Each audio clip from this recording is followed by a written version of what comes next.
First of all, let me say thank you all very much for joining us here this morning on what we believe is an important announcement to talk about an issue that has been very important to Senate Democrats over the course of the past several years, at least the time I've been involved in government here in Harrisburg. The Senate Democrats have long been a strong ally and a strong champion for funding for our higher education institutions.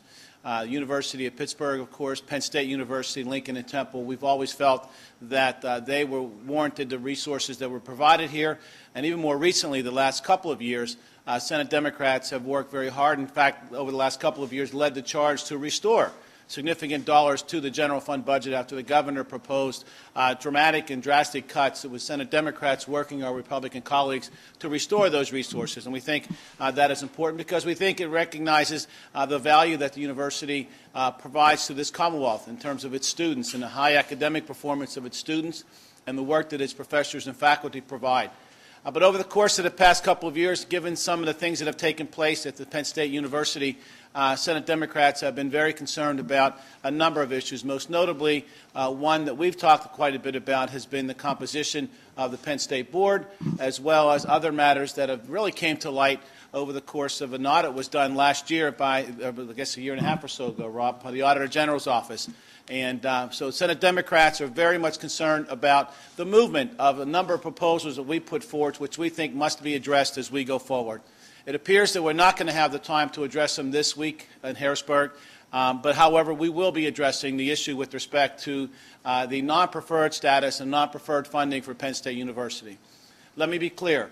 It is not our intent to slow down or block or prevent the passage of a non-preferred measure that provides the resources for Penn State University. We believe that we will not hold the students hostage or the university hostage to achieve our end of making certain that we have a conversation about issues of governance at Penn State University.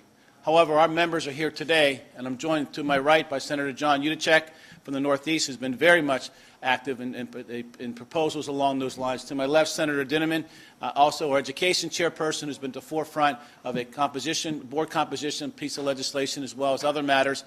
You'll hear from them. But right now, I'd like to turn over the conversation to Senator Rob Teplitz, a new member who came to us from the Auditor General's office, who one of the more recent things that he did before he left that office was participate in the very significant audit of Penn State University that came with it a series of recommendations, many of which Senate Democrats support and have advocated through the form of legislation. We asked Rob to lay out the outline with respect to that audit, and then we'll hear from Senator Yudichak and then from Senator Dinniman, who will close out today's program. So, Rob, thank you. Thank you, Senator. As Senator Costa said, the issue of the non-preferred appropriation for Penn State makes this discussion particularly timely, but we are not here to hold up or jeopardize the non-preferred appropriation in any way. I came from the Auditor General's office. That's where I spent most of my career. One of the more frustrating parts of that job was the fact that the department has very little enforcement authority, and so it depends on the legislature and others to implement recommendations into law. And so it's particularly gratifying for me coming over here to see that attempt being made by my colleagues. I want to talk a little bit about the report just to put into context the specific initiatives that my colleagues are promoting and that I join them in.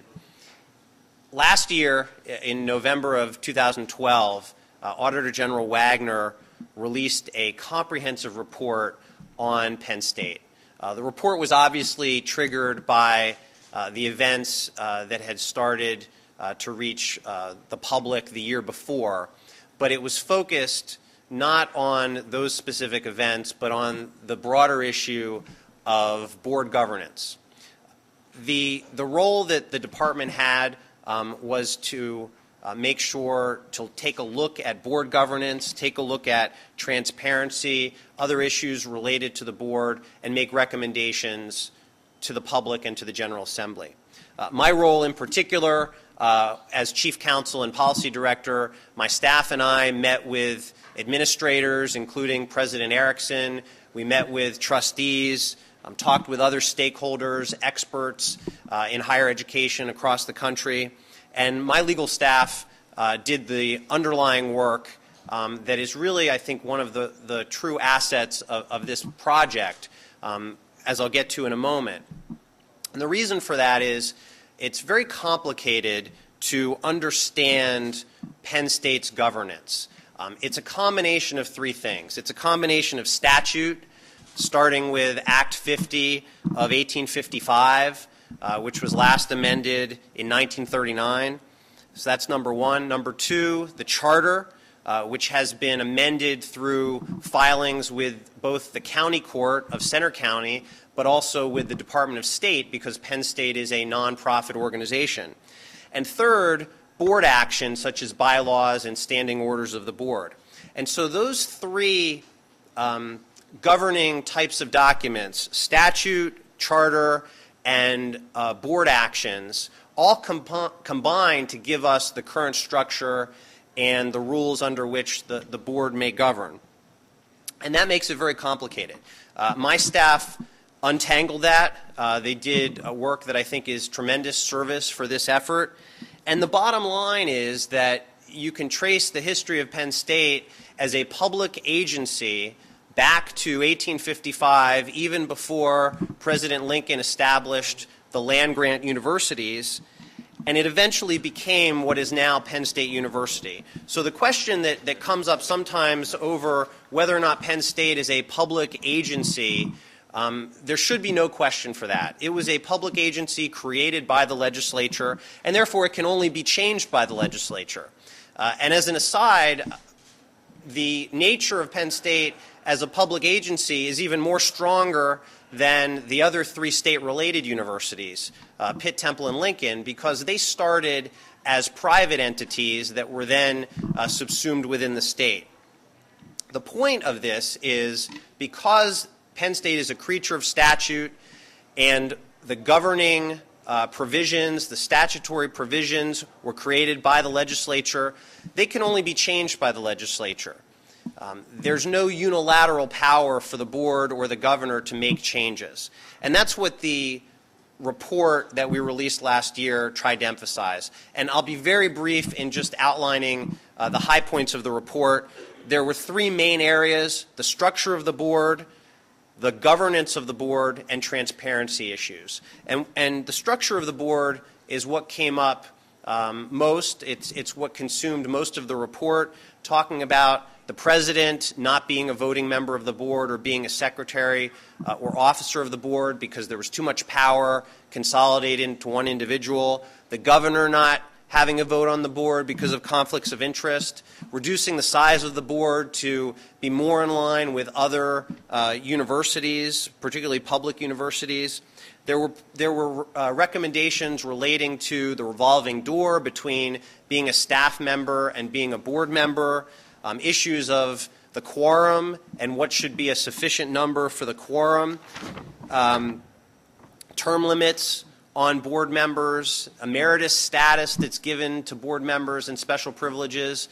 All these things relate to the structure of the board, how the board governs, and then there were significant provisions in the report relating to transparency that I know will be talked about today, relating to right to know and the Ethics Act. The report, and I think we have copies of the report, if you look at it, particularly Appendix E and the supplement, it makes it very clear, absolutely clear, that there are certain issues at play here that can only be addressed by the General Assembly. It may be some progress for the governor and the board to agree with certain recommendations and things that we'd like to see, and for them to attempt to implement them, but they can't do it unilaterally. It needs to be done by statute, both as a matter of process, but also in terms of making sure that these are long-term changes.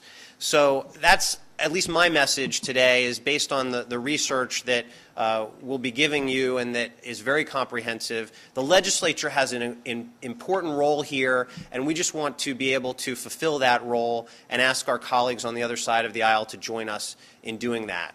And now to talk about further detail on our recommendations, first Senator Yudichak. Thank you. Thank you, Senator. just want to acknowledge that Senator Kusunik, our caucus chair, also joined us today. We're talking about the subject of disclosure. So for full disclosure, I have to tell you that I am a Penn Stater, graduated from Penn State. My wife graduated from Penn State. My brother-in-law graduated from Penn State, and his wife graduated from Penn State. So when you hear the phrase, "we are Penn State," to my family, like many Pennsylvania families, that's not just a slogan at a football game. That's a way of life. So I have taken great personal offense hearing some comments from the members of the boards, few members of the Board of Trustees, that have suggested that the General Assembly's action to look at board governance, that criticism from alumni groups is somehow, that criticism is being disloyal to the university or disparaging the university. That could not be further from the truth. Higher education, especially public higher education, should always be willing to examine its mission and its commitment to its stakeholders. And so what we are talking about here today is not the appropriations for Penn State. Senate Democrats have historically been staunch advocates of funding Penn State University at higher levels. We have been strenuous in our opposition to funding cuts to higher education, particularly to Penn State. And we have universally recognized that Penn State is a world-class university. There's no question about that. It has impacted millions of lives in Pennsylvania, including my own, in terms of our experience at Penn State and our education at Penn State. But Penn State University is one of the best economic assets this Commonwealth has ever known in terms of its ability to attract investment, research, and development and generate jobs. The conversation really boils down to whether or not, in the aftermath of the Sandusky scandal, the governance structure of Penn State, whether or not that governance structure added to or compounded the challenges that the university now faces in the aftermath of the Sandusky scandal, which now stands at about $48 million in terms of its cost to the university and counting. So board governance is an important subject for the General Assembly to talk about. As Senator Teplitz mentioned, we were there, General Assembly was there in 1855 when Penn State University was created, and we've been great partners together in advancing the mission of our public land-grant university. So we need to be part of the conversation about governance. I want to commend Senator Smucker, the chairman of the State Government Committee. We've had 2 hearings, one on board governance, one on the right-to-know legislation. There were very thoughtful discussions, and we appreciate Senator Smucker advancing those hearings. I appreciate that the Board of Trustees at Penn State also recognizes that there's a governance structure issue. Otherwise, they would not have created a governance committee and made recommendations. Unfortunately, the recommendations and the actions of the board are at best lukewarm attempts at meaningful reform. I think former Auditor General Jack Wagner said it best when he said it is impossible for the Penn State Board of Trustees to independently and comprehensively restructure itself. The General Assembly needs to play a role. The General Assembly needs to have a voice. And I think we're focusing on, and Senator Dinniman will go into greater detail, on the points that we believe need to be addressed by the General Assembly. One, the composition of the board. There was an action taken in the early 2000s that changed the way the business and industry members of the board were selected. They used to be elected, like many of the other constituencies on the board, whether that's the alumni base or the agricultural communities, but that was changed by an action of the board, not an action of the General Assembly. And the Board of Trustees, those members that come from the business and industry component, are now selected by the board themselves, rather than a partnership with the General Assembly. We believe that needs to be addressed, the composition of the board. The size of the board. The governor has already said he will step down and become an ex officio member. As Senator Teplitz mentioned, we believe that needs to be done in statute, but we should also look at the other appointments by the governor. The governor has 10 what amounts to 10 votes on that board. Secretaries of Agriculture, Education, and DCNR. I would argue that they should also be ex officio members, not voting members of the board. That gets the board down to a manageable level where you could not have power ceded to the administration, where you will have an active and engaged Board of Trustees. And I think that's important in our public universities. And we are also going to talk about adding Penn State and the state-related universities to the Right to Know Act and the Ethics Act. And Senator Dinniman will go into greater detail.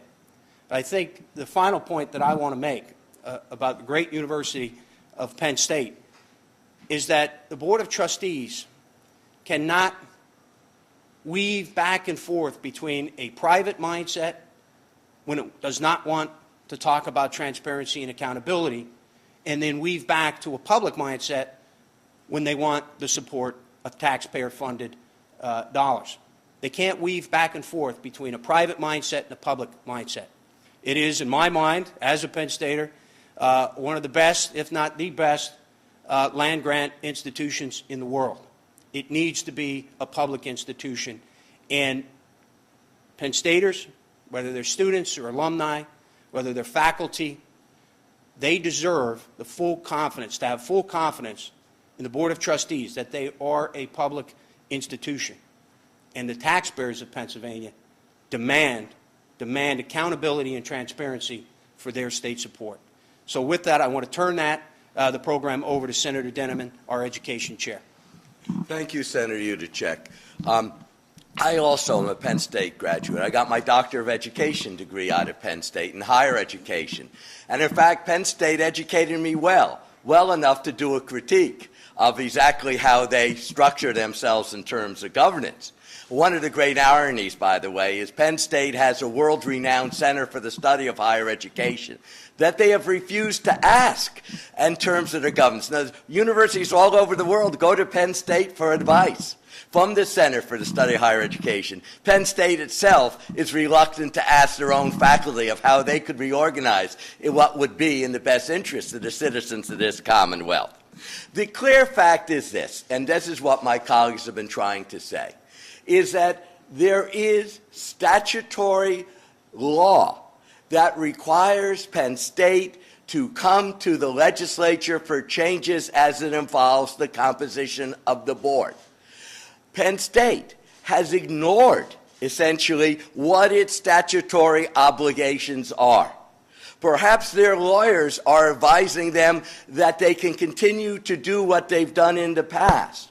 But the Democratic caucus wants to make it clear that there is statutory law, and we are going to make sure, it's our absolute obligation to make sure that the statutes are followed. You know, the statutory and the relationship to Penn State goes back even before the Morrill Act. It goes back to when the agricultural school was created in the 1850s. There are amendments that were made to that bill. And if you go to Purdon's, and we have copies for anyone who wishes it, if you go to Purdon's and you go to the appropriate section of 24 PS 2531, 24 PS 2531, you will clearly see marked in law, which is what Senator Teplitz was discussing, what the statute is. At the hearing, the amazing thing to me was that the Penn State board members who testified at one of Senator Schmucker's hearings did not realize, and if you look at the record, you'll clearly see, they did not realize the statutes. They assumed that they could do A, B, or C and not worry about what the statute said. As Senator Yudichak said, it's very nice if they want to make changes. So if they said that they asked the governor if he wanted to be a voting member of the board. He said no. It was fine not to be. But what the governor doesn't understand and what the board doesn't understand is statutorily he is. And they can't simply sit there on the side and say, we've decided this or we've decided that. Because it's our responsibility as legislators to defend the laws that were made by our predecessor. And we want to assure that Penn State follows the law, and that's what we're here today to talk about. So subsequently, our caucus has introduced a series of pieces of legislation that, while there have been hearings on, have not gone anywhere in the Senate thus far. And we're here today to say we're proud of Penn State. We love Penn State, especially those of us who graduated from it. We want to make sure it remains the world-class institution it is, but it only can remain a world-class institution if we have a board that is transparent, that understands the statute and understands that it is as much a public institution as a private institution. And as Senator Yudichak says, when Penn State likes our money, they're a public institution. When they don't like what we say or they want to ignore the statute, they're a private institution. Well, you can't talk two sides out of your mouth. You can't be both. And we believe that the only way to make the change, as Auditor General and Senator Teplitz has made clear, is to recognize, as Auditor General report does, there's certain things you do by statute, there's certain things the board can do. Our three bills are essentially this. I introduced SB 410. SB 410 changes the composition of the board. SB 410 reflects exactly what the Auditor General's report had suggested. Okay? Now, that has moved nowhere. We introduced that to try to get a discussion started here in the Senate early on, back in February. Nothing has happened. My colleague, Senator Blake, has introduced right to know to put Penn State and other state-related under it. That has gone nowhere. Well, I introduced the State Ethics Act legislation, SB 8408, which simply said that all in-state related institutions, including Penn State, would be covered by the State Ethics Act. That has gone nowhere. So in essence, to summarize, why are we here today? We're here today because now is the time for the appropriation. We back the appropriation, but we're trying to say now's also the time that we understand the context in which Penn State exists in, what is legislative responsibility, what is board responsibility, and ask the board to obey the statutes of the Commonwealth. And finally, let me say that if you follow the paper trail, you'll see the statutory authority in the original Penn State, original charter for the agricultural school that came Penn State in the 1850s. You'll see the amendments in 1905. And by the way, it's the 1905 amendments that you will find in the PS 24 code. That listed out. You will see further 1939 code. And finally, understand what Penn State has done, because this is important. When Penn State made its change that no longer would the members who represent business and industry be elected by the societies that represent business and industry, and decided they could appoint them, they ignored the statutes. And they simply go to the Department of State as a nonprofit and file what they've done. And the trouble with the General Assembly is we've never challenged that despite the statutes. And we're here today to say there's statutes, they were passed, it's our inherent responsibility as legislators to make sure the law is enforced. And we are here today to say that we want change. As we approve the appropriation, we also want to restate our commitment to change. And finally, listen, I don't think there's any group of four people here who love Penn State more than the four of us. It's world class. We want to just make sure it remains world class, friends. We want to make sure that this great university remains a great university, and you can only do it today if you're transparent, if you respect statute, if you understand and respect that Penn State's greatness comes from its unique blend of being both public and private. And that means it has responsibilities not only to its students and faculty, but responsibilities also to the taxpayers of the Commonwealth who are paying part of the bill. And that's what we're trying to say. Thank you, and Senator Costa. Well, thank you very much, Senator Dinniman. So, as indicated, we're here today to express our support for the funding level for Penn State University, and we would add our members to the list of members who will be supporting that appropriation. It's not our intent today to do that. However, what we are doing is, again, reaffirming our position relative to Penn State, which was articulated by my colleagues. But more importantly, we're calling upon our colleagues on the other side of the aisle, our Senate Republican colleagues, to join us in a very thorough and sincere discussion about the issues that we've raised. And we're calling upon Penn State University to join us as well, so that together we can walk down a path where we address many of the issues that have been raised in the report that Senator Teplitz talked about, but also some of the issues and concerns that we've heard from thousands and thousands of people, as Senator Yudichak indicated, folks who are talking about the concerns that they have about many of the issues that are taking place at Penn State. That's what our goal is today, to make certain that we clearly articulate our support, but at the same time calling upon our colleagues this fall, summer and fall, to address these very, very important substantive matters along the lines of Penn State's governance and other matters that were raised. So that all being said, I want to thank my colleagues for joining me here today. Open it up to any questions to any of us that you all might have about this conversation. Any questions? Yes, Karen. I understand you support the appropriations level, or are you connecting this request to any of the different things that are going on right now? No, we're not into linkages as other caucuses are in this building. We are concerned about the issues we've raised here today.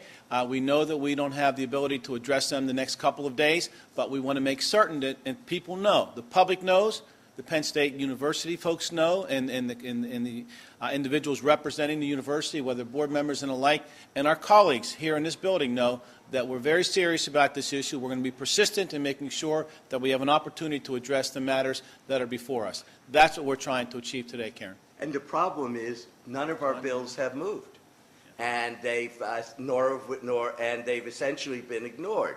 We've had these hearings that are general information hearings, but nothing happens after that general information hearing. Everyone spoke across the aisle. Everyone said it's time to do reform.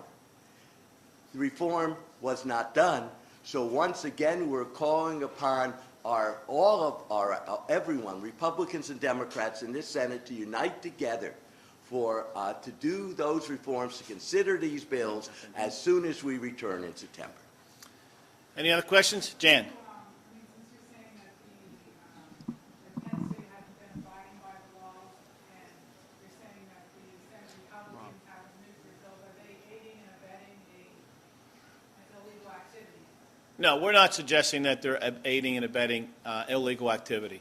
And we're not suggesting that it rises to the level of illegal or criminal type activity.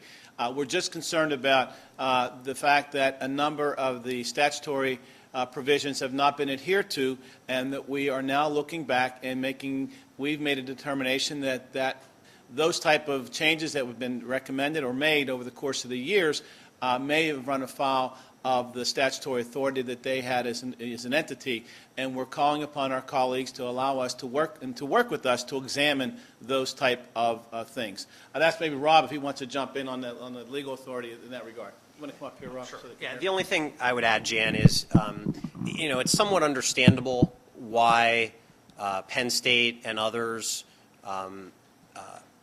may believe that they have the authority to make some of these changes, because as things have evolved over the last 150 years plus, Penn State has done a lot of the changes unilaterally. It took my staff and I months last year going back to original documents to understand and untangle what the legal authority is for Penn State. And it's well laid out in the report. I think anyone who's interested in a good faith review of the law can see that the legislature has to be involved in making these changes, and that continuing to sometimes do statutes, sometimes do charter changes, sometimes file with the Department of State, sometimes take a board action. That's just not a consistent or a constructive way to decide these important decisions. So we think what we need to do, looking at the whole, is go back to the statute and the authority of the legislature to make these changes. As Senator Dinniman said, it's not enough for the governor to decide voluntarily that he's going to no longer participate as a voting member of the board, even though the Auditor General report says that the governor should not be a voting member of the board. Doing it voluntarily is not an effective way to get that done. It's really shirking your job responsibilities as long as it is in statute. What we need to do as a body here is remove that requirement from statute and make the other changes that are laid out in the report. One of the points that really, Lisa Felix here has the statute for you from Prudence. And it's quite clear that it's statutory. It's also quite clear that Penn State has essentially gone around the statute for many, many years. Remember, these statutes go back to 1850s, then 1905, then 1939. So instead of following what might be statutorily, what happens is a board does an action. It would initially go to court in the old days to have that action approved. In 1972, they changed it. Nonprofits no longer filed within the Court of Common Pleas, but rather you would file with the Department of State. No one necessarily looks at all the documents filed by the Department of State. For whatever reason, the legislature never claimed what was its just authority in these regards, because in part, as Senator Teplitz so well said, it was rather confusing. So then what has happened, perhaps, is the board assumes it has all this authority, when it clearly does not. And that's the issue. And we're saying that as legislators, we clearly have to act on our authority. The board can't act alone. And if we don't act up on our authority, we're not doing our due diligence. We're not doing our work. And so that's one of the reasons we're here today, to assure the citizens, especially those citizens who have concerns about the board, that we will act based on what our statutory responsibilities are. Okay.